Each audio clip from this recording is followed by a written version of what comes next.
Good morning. This is Laura. I'm coming to you from Eat to Your Health with Carnivore. So if you like any of these informative videos or like the recipes that I do on the channel, please like and subscribe. I would appreciate that. Share it out if you know somebody that needs to do either an elimination diet or wants to do carnivore for health reasons. It's something that I've been doing for almost 4 years, carnivore, 28 years keto, and several months lion. So I had a couple questions about salt. So I'm going to go over my opinion on salt. Cardiac nurse in my past, and it's just a lot of common sense. Anyway, I'm going to go over salt. Any of you guys out there that hunt, have cows, any of those things, we all put salt licks and mineral licks out for those animals because we're smart enough to know that those animals need it for all their processes to work. But somewhere along the line, we got told we shouldn't be taking it in. Now, I'm not a fan of table salt. That's junk. Might as well throw it away. In fact, I don't even have one to show you. I was going to show you the difference between that and the salts that I use. I don't even have one. Probably haven't had one in my house in 10 years maybe? I don't know. It's been a long time. So anyway, I'm going to go over what I call the big salt lie. So, and this goes back to like biology and chemistry. So some of this, if it's over your head, I apologize. I tried to put it so that it makes good sense, but if it doesn't and you have questions, just ask. That's fine. I don't mind at all. The big salt lie. Sodium has several roles in our body. It has a very close partnership with potassium. They are the batteries that power every one of our nerve impulses and every muscle contraction, which we do constantly. In the proteins called the sodium potassium pumps. So that is in the muscles, and in the cell membranes. That is where you'll dump some sodium, pull in some potassium, So what these do, these pumps move out 3 sodium ions. So ions is just an electrically charged atom, okay? So it's got power. So think of battery. So it's basically like the battery. So 3 sodiums come out of the cell, 2 potassium ions go in. This is how the nerves talk to each other and then send those messages up the pathway to the brain, and then the brain tells the muscle, hey, you need to contract or move or run or whatever it may be that you're needing it to do. So when the muscles are triggered by these nerve cells, like I said, it goes to the brain. They react by contracting and moving our bodies.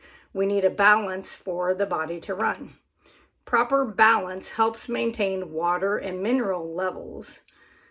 Now, I'm going to say a 3-letter agency that I'm not a fan of, but I wanted to be able to go out and pull information from their studies as well.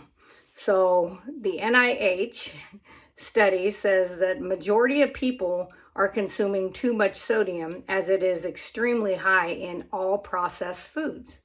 So that is true, but another thing that people don't think about is if you're baking, your baking soda is sodium bicarb, which I don't use, except for brushing my teeth. Your baking powder, sodium bicarb in that. It's one of the ingredients. So anything you make, you're going to have that sodium. You're going to have the crappy table salt, which has been stripped of the minerals and made white, because back in whatever time frame this happened, it seemed like we wanted to bleach everything to be white because that was better. Not sure where that came from.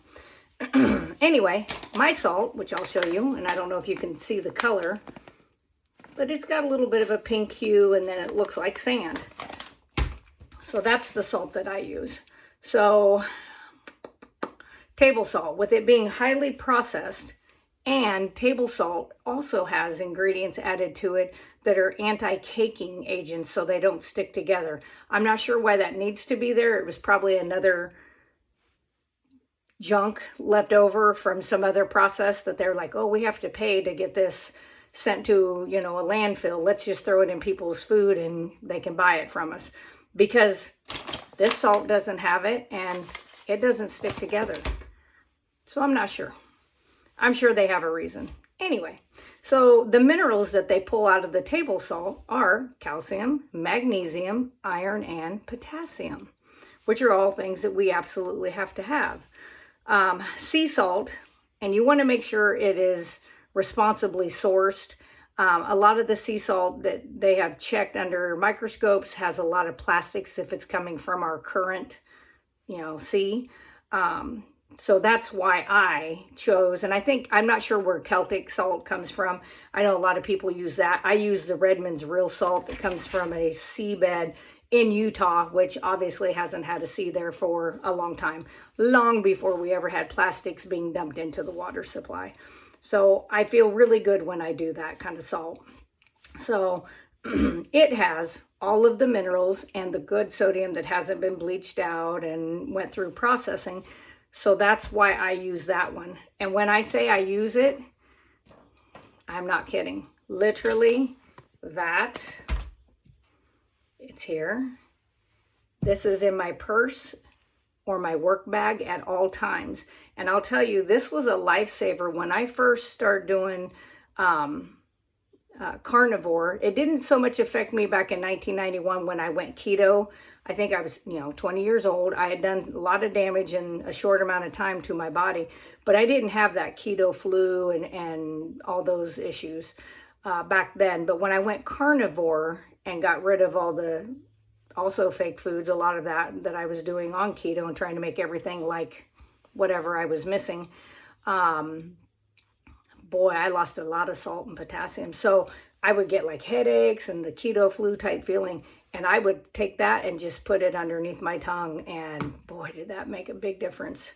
So as I said, I'm not a doctor. I am a nurse, 21 years, cardiac for several years, see patients that are cardiac. So I always have people say, well, my doctor says I can't have salt. And I said, take him a bag of Redmond's real salt and ask him what in this is going to hurt my body. Because if you have no salt, your body is not going to run optimally or even remotely well. The signals won't go to the brain. Your muscle contractions will be stunted. Ask him. So I've had several patients, congestive heart failure, post coronary artery bypass grafting, post stents from after a heart attack.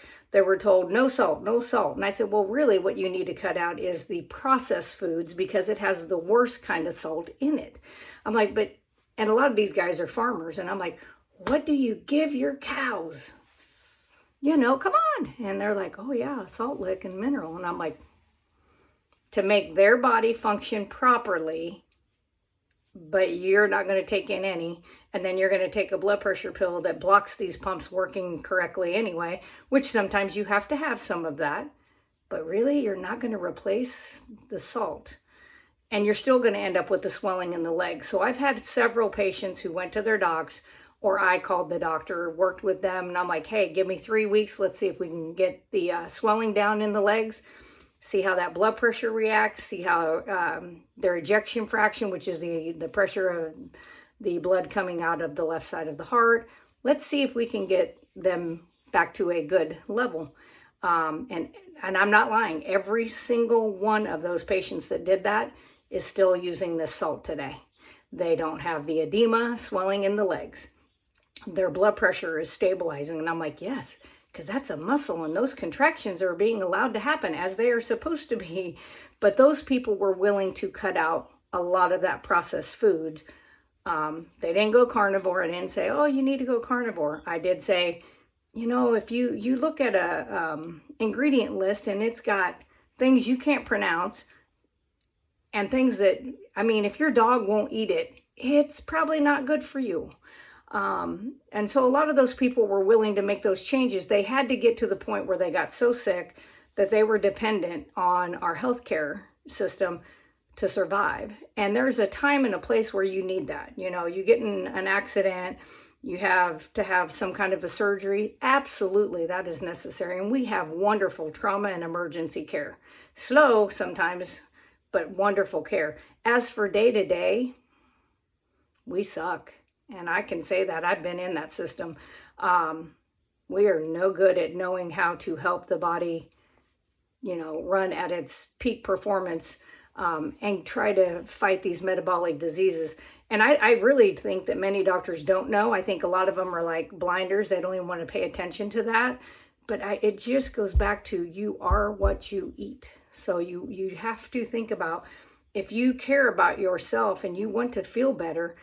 I was just telling my husband today, he was talking about he's got a sore tooth, and I make my own toothpaste, and he doesn't use it. He used it for a short time, and then he's like, I really like I don't even remember what kind he does. Anyway, it's disgusting stuff. It has a lot of junk in it, but that's fine. That's his choice.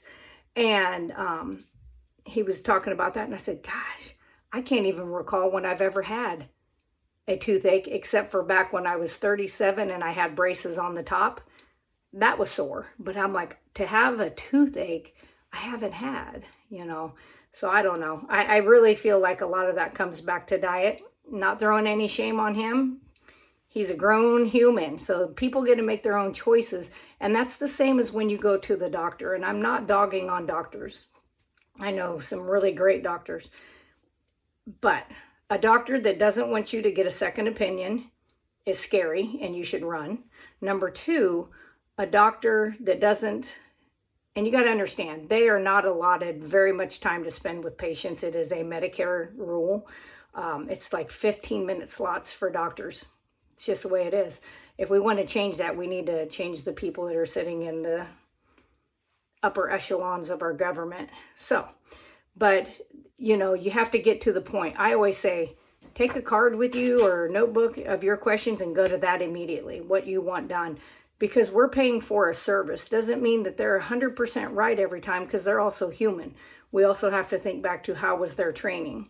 Who paid for that school's type of training? You really do have to dig and see where this stuff comes from. I just think it's really important that you have that relationship with your doctor. And if you can't, you absolutely need to have a different doctor. There's lots of naturopaths and homeopathic type physicians, nurse practitioners out there working. And they will, like, if you need to go on a blood pressure pill to get you stabilized, that's fine. But they work on also trying to do it through food, nutrition, and other like acupressure, acupuncture, things like that have worked for thousands of years, that got poo-pooed in the medical system. So, all right. I hope that answered the questions that I was getting on salt. I would work with your physician if you've been told not to do salt. And I would ask them, explain to me why this salt is bad for me, why I shouldn't be using it. If you can come up with a reason why I cannot use the clean salt versus the junky table salt, I'll think about it. That's what I would say. So, as I always say, thank you for watching. If there's anything that you have questions about or comments, just throw them down there. And if there's something you want to see me cook, I've got some ideas for this, like Friday, Saturday, somewhere in there, I'll be making some stuff. Put that in the comments as well. And definitely like and subscribe. Share with anybody that you think needs this information. I really think we need to get more voices out there trying to spread this around so that people have other choices. I think a lot of people feel stuck. So as I say at the end every day, meet, heat, eat, and repeat.